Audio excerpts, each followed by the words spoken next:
Now let's look at Araqiêl. Araqiêl, also known as, hold on, I'm trying to read this one.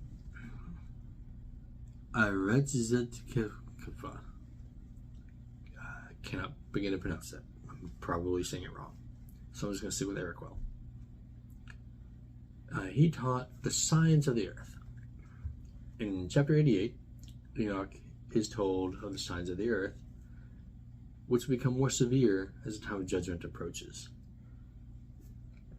He is told that there will be earthquakes, floods, famines, and plagues. We've experienced all of that in the last couple of years. He is also told that the sun will become dark and the moon will turn to blood. You could point out where the previous fallen angel taught humans how to kill each other. This one used geology to kill people. I'm assuming that these teachings were a way for his human mate and children to survive it, although that has not been recorded. And what's important to know here is, while these are the bad guys, they were good parents. They stuck around, raised their children, and took care of their human families. But they did lead the human species astray, turned people away from God, and led people on a path to hell. So, that's probably not the best move. Now, in Babylonian mythology, the god Enoch is associated with natural disasters and often depicted as causing floods, storms, and other destructive events. Enlil's destructive nature was seen as a means of maintaining balance and order in the universe. His storms and floods were believed to cleanse and purify the land, sweeping away impurities and allowing for renewal and regeneration. However, the cataclysmic events also bring about devastation and hardship to humanity. Where we have heard of a flood purifying the world before, yes. Hold on to that thought. Keep that in mind. These entities are going to play a big role there. But they unfortunately tried to play the role of gods as well. Enlil's authority extended beyond the natural disasters. He often is associated with agriculture, fertility, and the growth of crops. The winds he controlled were seen as essential for bringing rain and ensuring harvests. Again, this could be an improper accreditation to his name, but either way, after a flood, you're going to need to do something about your crops. Right? So, Baal was one of the most prominent deities in the Canaanite pantheon, and he was worshipped as the god of storms, fertility, and agriculture. Baal was believed to have control over these natural forces, including the power to cause or avert disasters such as earthquakes, floods, famines, plagues, and he is often associated with the destructive and chaotic forces of nature, as well as revitalizing the life-giving aspects of fertility. He is known by roughly the exact same roles in Babylon. In Egyptian mythology, the goddess Sekhmet is known for her association with plagues and diseases.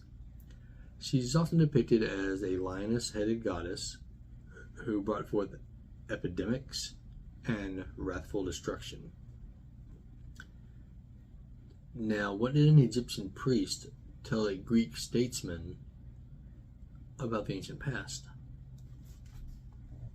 Think about it for a second. In Greek mythology, Poseidon, the god of the sea, is often associated with earthquake and floods. As the deity controlling the waters, Poseidon had the power to cause earthquakes and unleash destructive tsunamis. This god was also said to be behind the destruction of the city of Atlantis. But this could be imposing a Greek religious view onto real events, using the Greek names of these gods. Let me explain. The basic story is that a lost city that is from thousands of years ago, a people that angered their god, who then proceeded to destroy their continent, the entire continent, and their impressive society and capital city, which we call Atlantis. Then a small group of people survived on boats and arrived near Egypt and founded much of the modern world at the time.